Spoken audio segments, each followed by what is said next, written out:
의인과 악인의 삶이 딱 이렇게 두 가지가 달라요, 여러분. 선명하게 이야기한 말씀입니다.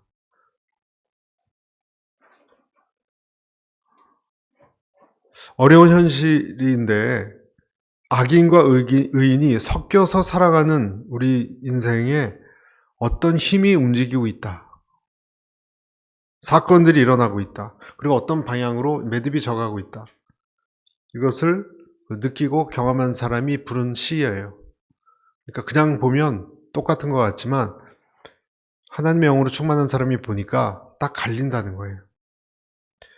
여기서 우리가 얻을 수 있는 것은 여기서 몇 가지를 우리가 깨닫는데 하나님이 인자하시고 성실하다는 거.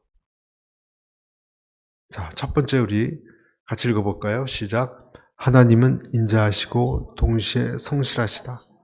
이것을 깨달았다는 거예요. 쉽지 않죠, 여러분? 아무나 이것을 깨닫는 것 아닙니다. 그런데 이 시인은 2절에 보면 아침에는 주의 사랑을, 밤에는 주의 신실하심을 알리는 것이 좋습니다. 밤마다 또 10줄 하프 선율에 맞춰 하는 것입니다. 아침, 밤에 하나님이 신실하심, 성실하심을 본 거예요. 주의 신실하심.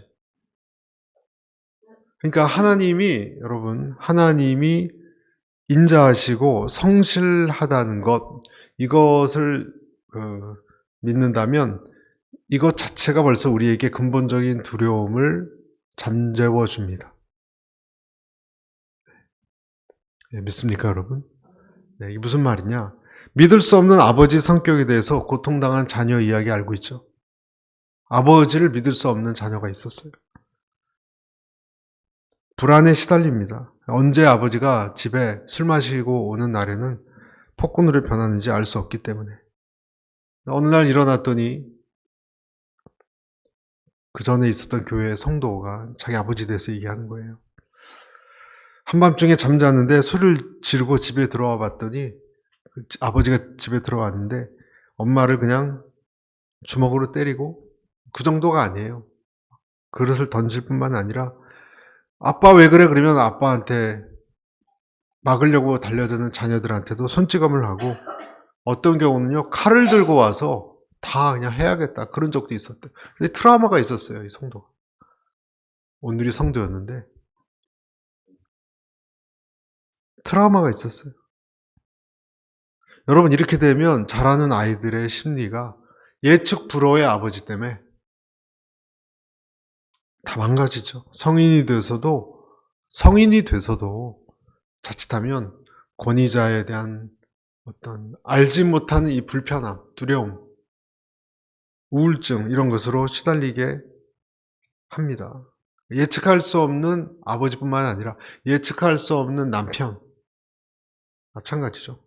어떤 권위자, 자기 멋대로인 그런 사람들은 신실함과는 거리가 멀죠. 우리 하나님이 보면 성경을 통해서 우리에게 보여주신 것은요, 한결같아요, 여러분. 하나님은요, 하신 말씀 꼭 지키시고 굉장히 성실하십니다. 노를 바라시잖아요. 하나님이 노를 바라실 때도 갑자기 그러신 적 한 번도 없어요. 다 여러 번 경고하시고 또 경고하시고 아주 확실하게 이해시키고 또 엄포를 주고, 그러면 안 된다. 그러다가 나중에 하나님이 심판하시지 갑자기 기분에 따라서 하시지 않습니다. 어떤 결과가 이렇게 행하면 일어날지, 또 이렇게 하면 어떤 결과가 일어날지 여러 번 우리를 가르치세요. 확실하게. 우리가 우리 고집대로 하면 큰일 나니까 더 큰 화가 임하기 때문에 그런 것입니다.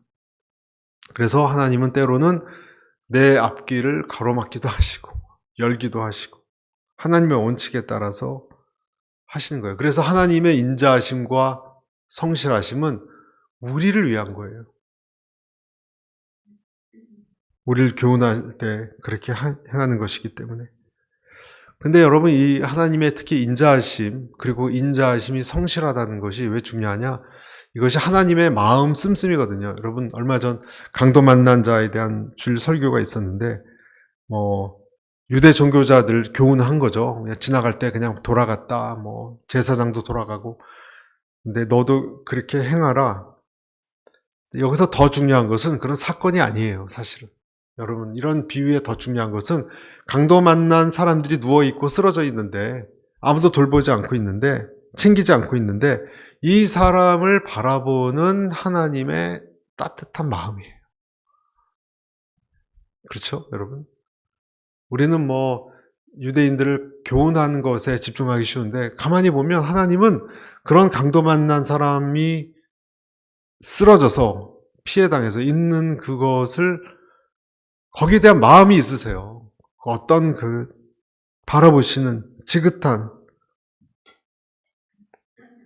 그런 눈을 갖고 계세요, 하나님이. 인자심의 눈이죠. 그러니까 그것을 안다는 것은 내가 다니는 회사의 사장님이 그런 따뜻한 눈으로 종업원들을 보고 있다. 얼마나 다릅니까, 여러분? 우리의 예측할 수 없는 아버지가 아니라 따뜻한 눈을, 마음을 가진 우리 아버지가 있다면 그 자녀들의 마음이 어떻겠습니까? 그 회사 분위기는 어떻겠어요? 따뜻하겠죠, 여러분. 따뜻한 눈으로 종업원들을 자기 식구처럼 챙기는 사장님만 있어도 그런 거예요. 반대로 나를 다스리는 사람이 전혀 겉과 속이 전혀 다르다. 와, 그런 사람인지 몰랐다. 얼마나 끔찍합니까? 또 더 나아가서 그 권력이 있는 사람이 나를 별로 좋아하지 않는다. 그런 곳에 여러분 있어 보셨습니까? 권력자인데 나를 굉장히 못마땅하게 생각하고 있어요. 내가 잘못한 것도 없는데. 굉장히 불편합니다. 그리고 회사 못 다닙니다, 여러분. 실망과 분노가 모든 내가 하는 일에 대해서 부정적인 생각을 갖게 합니다. 어떤 내 위의 권위자가 나를 사랑의 눈으로 안 보고 겉과 속이 다르다는 걸 알 때 그 사람 인생이 얼마나 힘들겠어요, 여러분. 김강우라는 17살 청년이 있었는데요. 지금은 이제 몇 년 지났으니까. 이때 당시 고등학생이었는데 북한 청년이었어요. 탈북을 이제 했는데 본인이 고등학생이었을 때 이야기를 하는 거예요. 그리고 어떻게 북한의 지도자에 대해서 최고 존엄 지도자에 대한 생각이 바뀌었는지, 탈북자가 되고 말았는지, 그렇게 애국자였는데 감동을 많이 받았습니다. 김강우란 청년은 초등학교 때부터 고등학교 때까지 전교 1등을 놓치지 않았던 수재였어요. 심지어는 어렸을 때부터 봐온 북한 체제, 그 선전 이것을 보고 나는 커서 반드시 북한 군에 들어가서 아주 중요한 역할을 하겠다. 충성을 다하겠다. 그게 목표였어요, 여러분. 모범생이면서. 그게 인생의 목표였는데 2009년도에 이 학생의 마음이 송두리째 바뀌는 사건이 일어납니다. 북한에서 단행한 화폐개혁이라고 있거든요, 여러분. 100원을 1원으로 바꾸는. 단위가 너무 크다 그래서 갑자기 확 바꿨습니다. 교환이 100대 1이에요. 그런데 중요한 것은 가구마다 예를 들어서 한 가구가 3,000원이다. 그러면 3,000 곱하기 0 2개 하면 얼마였습니까? 3,000, 30만 원 집이 있었던 가문이잖아요. 근데 어떤 집은 60만 원 있을 수도 있잖아요, 재산이. 근데 100대 1로 바꾸면서 3,000원 이상은 안 바꿔주는 거예요. 그러니까 2배 있었던 집은 나머지 반은 휴지 조각이 돼버린 거예요. 북한 최대 금융 악법이었습니다. 대부분의 그 북한 중산층을 몰락시켰고 많은 가족들이 그것 때문에 거리에 나앉고 했던, 실제 있었던 2009년도 이 가족도 그렇게 됐는데, 괜찮게 살던 이 집에서 아버지가 이제 먹을 거 구하러 중국에 돈을 벌러 나갔다가 3개월이 되도록 돌아오지 않았는데, 나중에 알고 보니까 그 중국 갔다가 돌아오는 길에 민족 반역자라는 누명을 써서 아주 심하게 구타를 당하고 고문당하고 죽었어요. 아버지가. 그래서 어느 북한은 사람이 사망하면 기차에도 안 태우나 봐요. 무슨 미신이 있는지. 그래서 어느 이름 모를 창고에 시신이 그냥 던져져 있더래요. 보위부에 적발됐는데 얼마나 심하게 훼손을 당했는지, 두드려 맞았는지 귀도 찢기고 얼굴은 한몰이 되고 그렇게 사망했습니다. 왜 그렇게 했느냐? 아들이 군대 갈 나이가 되니까 자기 이름을 얘기하면 자기 가문이 다 몰락하니까 끝까지 자기 이름을 얘기하지 않은 거예요. 그래서 그렇게 심하게 해했다는 거죠. 나중에 전체 모여있는 어느 수용소에 자기 아는 사람이 이름을 불러서 그때 발각이 된 거예요. 이름이 어떻다라는 걸.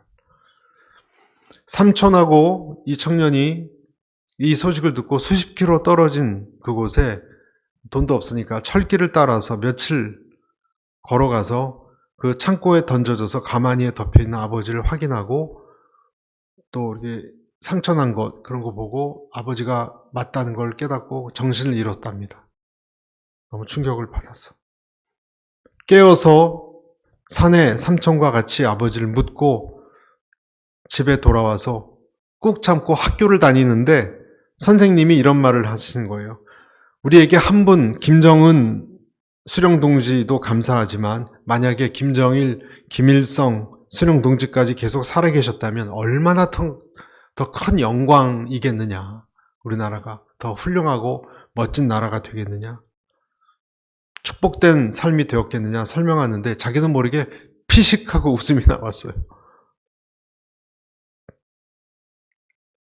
속으로 뭐 이런 나라가 다 있나? 뭐 이런 수령동지가 다 있나? 그런 생각을 계속 하고 있었는데 그렇게 얘기하니까. 그래서 이때부터 학교에서도 쫓겨나고 완전히 낙인 찍힌 사람이 되었다는 거예요. 그래서 그때 산에 올라가서 땅을 파서 먹을 걸 구하고 거지처럼 살 수밖에 없었다가 나는 이 나라, 이곳은 내가 살 곳이 아니다. 잘못한 것도 없는 사람을 기차에 싣지도 않고 아버지를 창고에 내다버린 탈북을 결심했다고 합니다. 그러니까 내가 충성하려고 했던 지도자가 전혀 인자하지가 않을 뿐만 아니라 정반대라고 이 나라가 그렇게 또 다스려진다고 생각했을 때 완전히 돌아서는 거예요. 여러분 반대로 어떤 한 가정만 방문해 봐도 그 가정의 가족과 가정을 얼마나 사랑하고 보살피는 사람인지를 알 수 있습니다. 가장이 어떠한 사람인지를 알 수 있습니다. 정원에 꽃들을 가지런히 심어놓고 물을 준 흔적을 보면 주인이 어떤 주인인지 성품이 나오잖아요, 여러분. 가구 배치 하나에도 질서 있고 예쁘게 해놓고 자녀들 하나하나 이름을 부르고 손님에게 또 인사하라고 이렇게 교육시키고 그런 것만 봐도 알 수 있어요. 이 가장이 가정에 얼마나 신경을 쓰는지 그 집 개만 봐도 알 수 있어요, 여러분.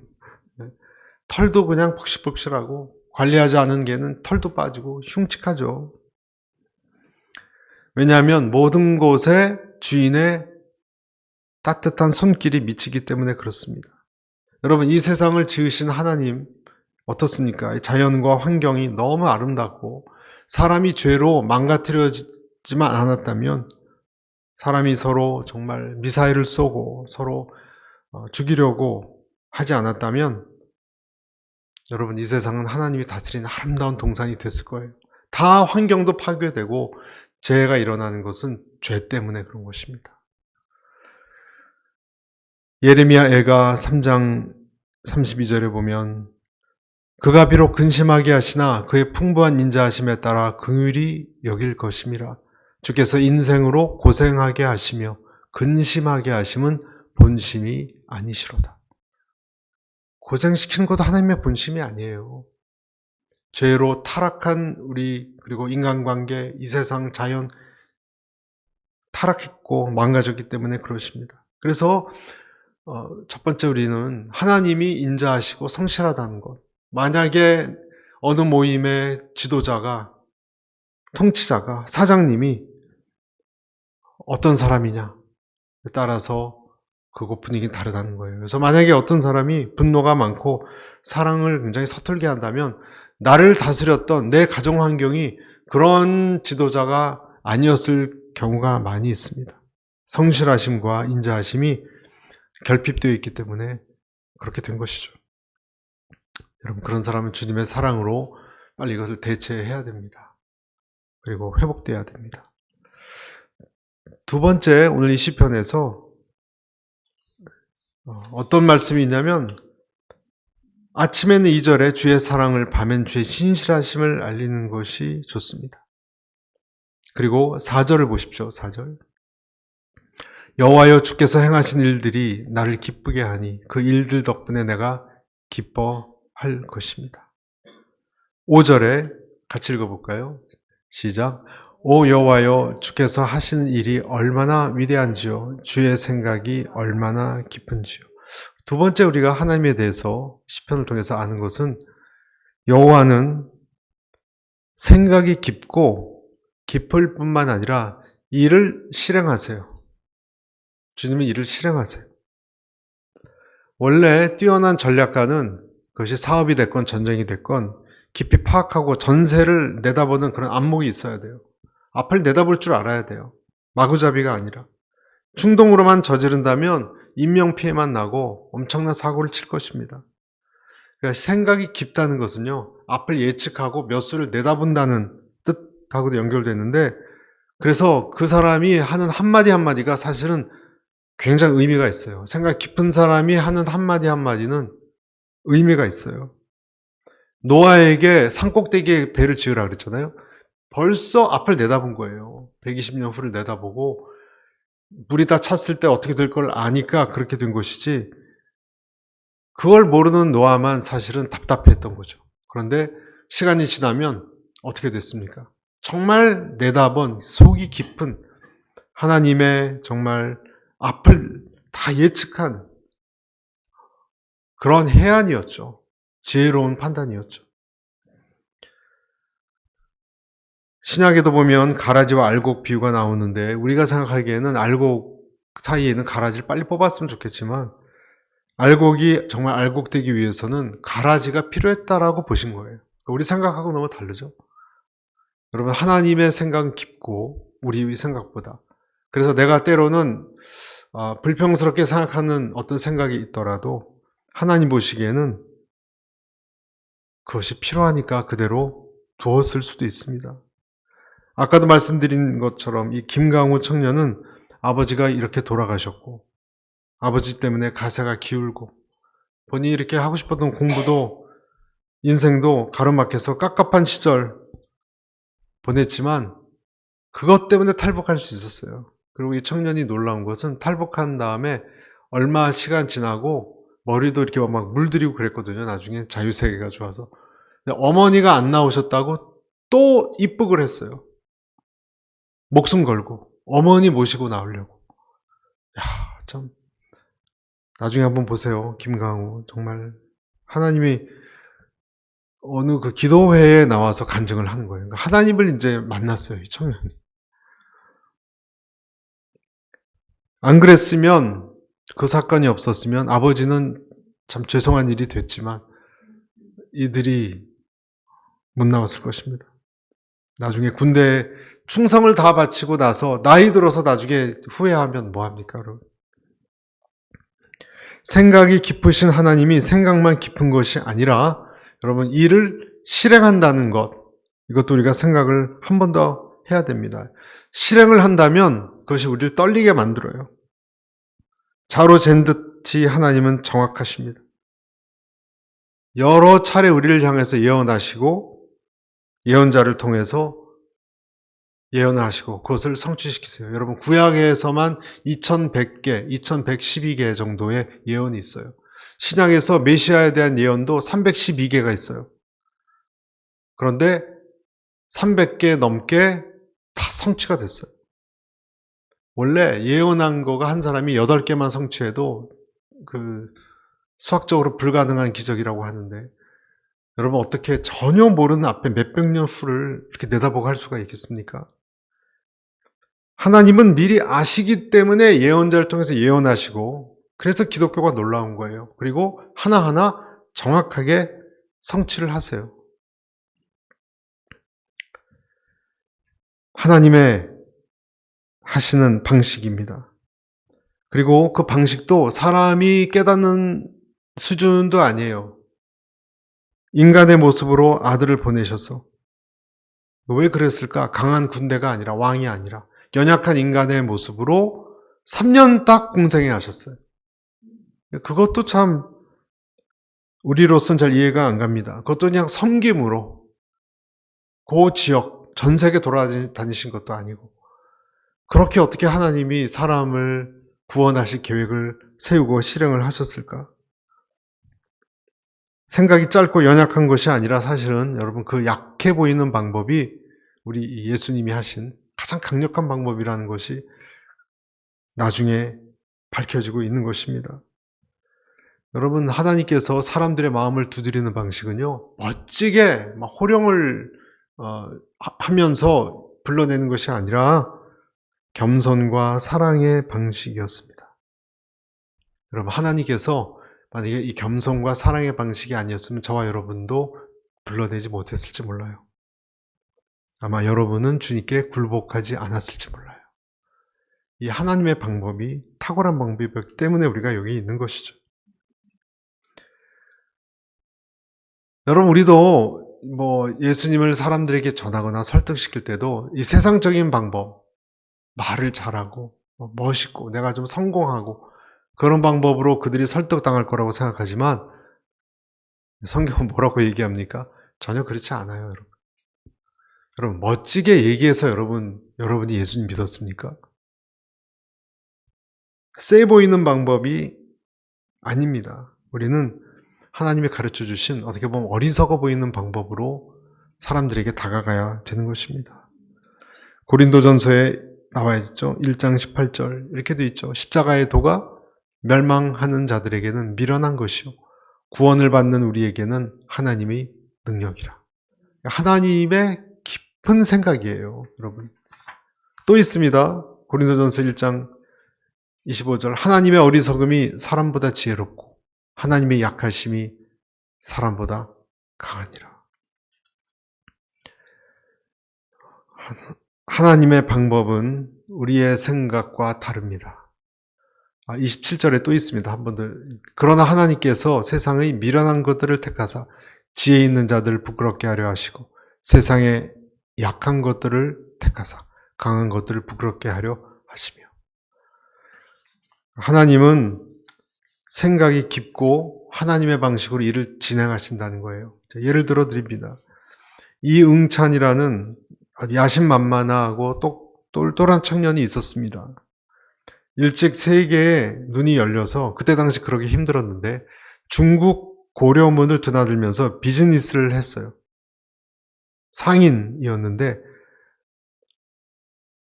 1860년 화창한 봄 어느 날 의주에서 짐 싣고 의주항을 떠나서 압록강 건너서 단동으로 가는데 무역하려고, 돈 벌려고 난데없는 폭풍을 만났습니다. 그래서 자기가 살기 위해서 가지고 있는 짐 다 바다에 내던지고 겨우 단동에 도착했습니다. 그리고 이제 다 잃어버렸어요. 이제 장사할 것도 없어요. 다 물건 가지고 있었는데. 여관을 찾아서 얼마 동안 이제 앞으로 어떻게 해야 되나 머물려고 있었는데 어떤 중국 사람이 찾아와서 뭐라 그러느냐면 서양 선교사가 조선어를 가르칠 수 있는 사람을 찾고 있다. 이 얘기를 듣고 돈이 필요했기 때문에 돈도 벌 겸 호기심도 반 만나기로 했습니다. 그리고 이 만남이 이 역사적인 이 조선에 들어오는 로스 선교사를 만나는 계기였어요. 로스 선교사라고 유명한 선교사거든요. 로스 선교사한테 한국말을 가르쳐 주어서 같이 조선어로 된 사전을 만들고 그리고 그러다가 예수님을 믿기로 결심했습니다. 그리고 그때부터 시작된 이 성경 번역의 역사가 조선으로 하여금 이 전 세계 여러분 선교 역사에 보면 한 번도 그런 유례가 없는데 그게 무슨 말이냐면요. 선교사가 입국했을 때 이미 조선에는요. 원래는 선교사가 와서 번역하고 성경 만들거든요. 근데 어떻게 된지 이 조선에는 이미 성경이 만들어져 있었어요. 권서인 때문에 번역된 성경이 있었고 이미 신자들이 있었어요. 선교 역사상 한 번도 그런 일이 없었는데 열심히 있는 민족이죠. 그렇게 이루어진 하나님의 세밀한 간섭이 여러분 한두 가지가 아니에요. 특히 하나님이 역사 소용돌이 속에서 극적인 타이밍을 잘 사용하십니다. 1884년도에 갑신정변이 피비린내 나는 이 정치의 사변인데요. 일어났는데 이 명성황후의 조카였던 민영익이라고 있었답니다. 칼에 맞아서 거의 죽을 위치가 됐습니다. 여러 군데 칼에 맞아서 동맥이 끊어졌고 머리에 7군데 자상, 칼로 깊이 찔렸어요. 머리에도. 왕 다음에 제2의 권력자 민영익. 그런데 갑자기 그 알렌이라고 선교사가 있었거든요. 알렌 서양 선교사이면서 의사인 이 사람을 호출해서 빨리 고쳐달라고 했는데 딱 들어서니까 이미 한의사 10명이 치료하고 있었는데 지혈을 하려고 송진을 다 막 집어넣어놨어요. 여러분. 칼자국에. 어떻게 되겠습니까? 못 살아요, 여러분. 시커먼 송진을 상처 깊숙이 쑤셔넣고 있었습니다. 이 상황에 자기가 뒤로 물러가면 기독교는 이제 신임을 못 받을 것 같고 이런 상황에 자기가 치료를 하다가 죽으면 자기 목숨도 위험할 수 있는 그때 하나님께 기도했어요. 도와달라고. 그랬더니 환상을 하나님 보여주셨어요. 기독교가 한국에서 꽃 피우고 만발한 꽃처럼 복음이 전파되는 환상 같은 걸 순간 봤습니다. 그리고 수락하고 칼로 찔린 상처 27군데를 꿰맸습니다. 거즈와 붕대를 감고 나중에 이 민영이 미라처럼 변했다고 해요. 그리고 3개월 만에 폐혈증을 이기고 완쾌했습니다. 그리고 이것 때문에 고종의 절대적인 신임을 받아서 우리나라 최초 근대 병원, 광해원, 제중원 같은 거죠. 설립할 수 있게 됐어요. 이때만 해도 외래 종교에 대해서 아주 서슬이 펄었던 시절인데 의료라는 방법으로 한 사람을 구하는 그 방법으로 하나님이 이 나라의 복음이 그렇게 시작되게 했어요. 여러분, 하나님은 하나님의 일을 선포하실 뿐만 아니라 시작하실 뿐만 아니라 실행하시고 그 일을 마치십니다. 이사야서 14장 24절에 같이 읽어볼까요? 만군의 여호와께서 맹세하여 이르시되 내가 생각한 것이 반드시 되며 내가 경영한 것을 반드시 이루리라. 확실하게 이루어집니다, 여러분. 여러분 믿으십니까? 밤마다 주님의 성실하심이 나타내신다고 했습니다. 그러니까 밤에도 이 일이 일어나고 있는 거예요. 어딘가 보이지 않는 곳에서도. 7절부터 악인들이 잡초처럼 돋아나고 모든 범죄자들이 번성하더라도 결국에는 영원히 멸망할 것입니다. 하나님의 악인들도 확실하게 잡초를 뽑듯이 처리하신다고 했습니다. 또 9절에 이렇게 되어 있습니다.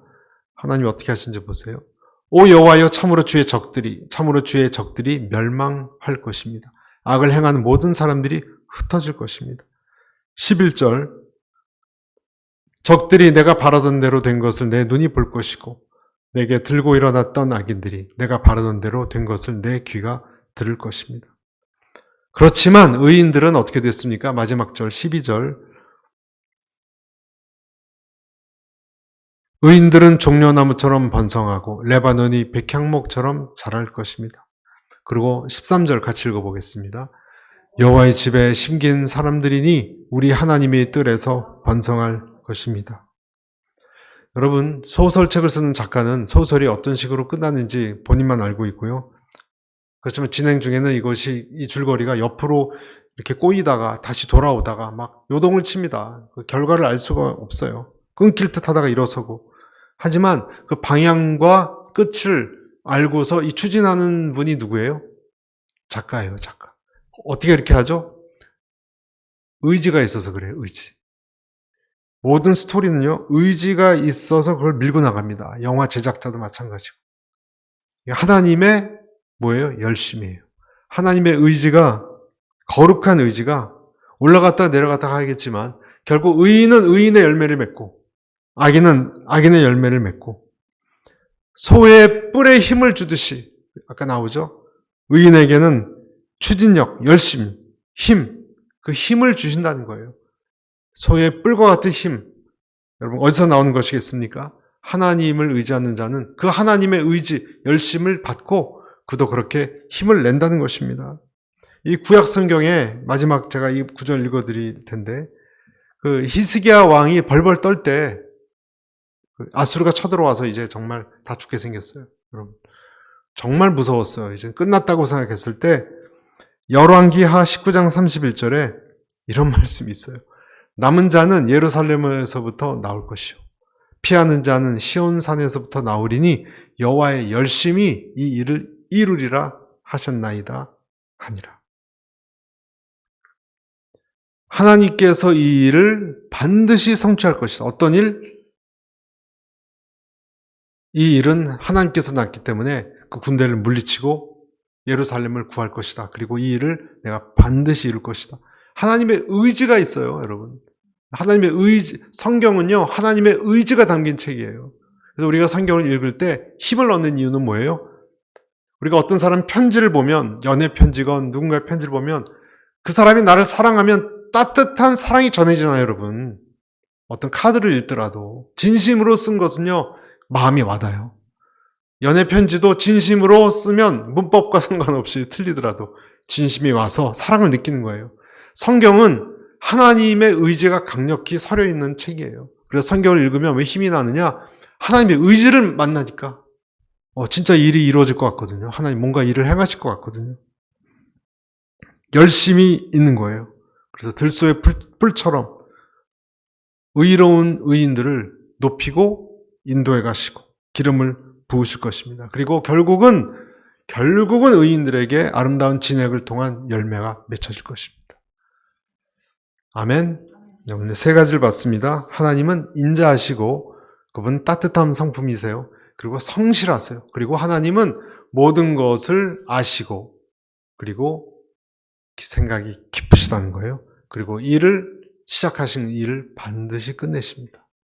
어미하신 하나님 앞에, 실행하신 하나님 앞에 감사함으로 나가는 우리 모두가 되기를 축복합니다. 같이 기도하겠습니다.